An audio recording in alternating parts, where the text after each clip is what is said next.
this? Why is this so hard? It feels like I'm starting the challenge all over again. It honestly feels like that. I think I've been listening too much to other people about what I should do with the channel, and it's not necessarily the direction that I want to go into. Yeah, people like it, which is good, but I've been taking their advice too seriously, and it's not fun. You know, I want to do stuff that I enjoy. One second. I want to make videos that I enjoy making. I think that's the most important thing. Maybe it's not fun to watch me struggle, but I feel that I need to capture that in order to continue, which is why I haven't put any new videos out, because I've been afraid to, you know, capture the struggle. That was the whole point of this experiment, this 30-day challenge, was to capture the struggle. And I feel like I haven't been doing that as much. I intended to do, you know, the whole thing about capturing the struggle of creating and sharing, being not afraid to share, or well, sharing despite being afraid. And I feel like I haven't done that in the last couple videos. I've been trying to make better and better videos. They have been getting better, which is good.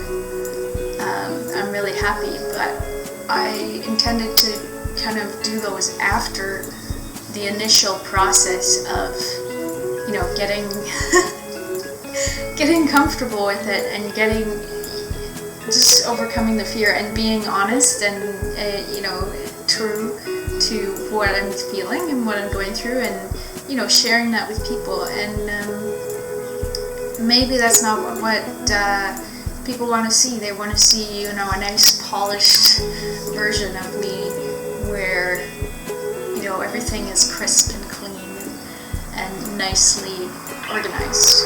I've talked about rejection before, the fear of being rejected. I think what bothered me was that the parts that I am struggling with were rejected, and everyone said, oh, just keep the polished parts. Yes, the polished parts are good, and the highly edited parts are good. That's the point of them. But I think what bothered me is that people were saying, oh, don't share that part of yourself where you're unsure, and don't share that part of yourself where you're struggling, where you're not, you know, perfect, where you don't look, you know, like you're scared out of your mind. And I think that bothered me because it's not accurate. It's not an accurate portrayal of what's going on and who I am. Yeah, I want to share what's real. That's all I wanted. That's all I wanted to say. But this whole project was for me to not be afraid of being vulnerable and showing those parts of myself that I am not comfortable with sharing. So I think I need to do that in order to continue. I've struggled with perfectionism my entire life, and it's been really hard for me to break out of that. Now that I'm making things publicly and saying things publicly on this platform of YouTube, it's hard to not be a perfectionist and to not edit yourself so much that you're not even the person that you are. I can't live up to that standard. I've found I just have to be me. I can't fake anything. I'm not good at faking. Never have been.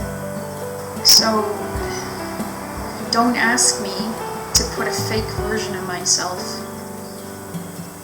online. Don't ask me to, you know, edit out the parts that are not perfect, because that was the whole point of this experiment. What's important is that I overcome my fear of putting it out there and being authentic and being the person that and feel is actually myself. That said, it doesn't mean that I can't get better, that I can't improve myself.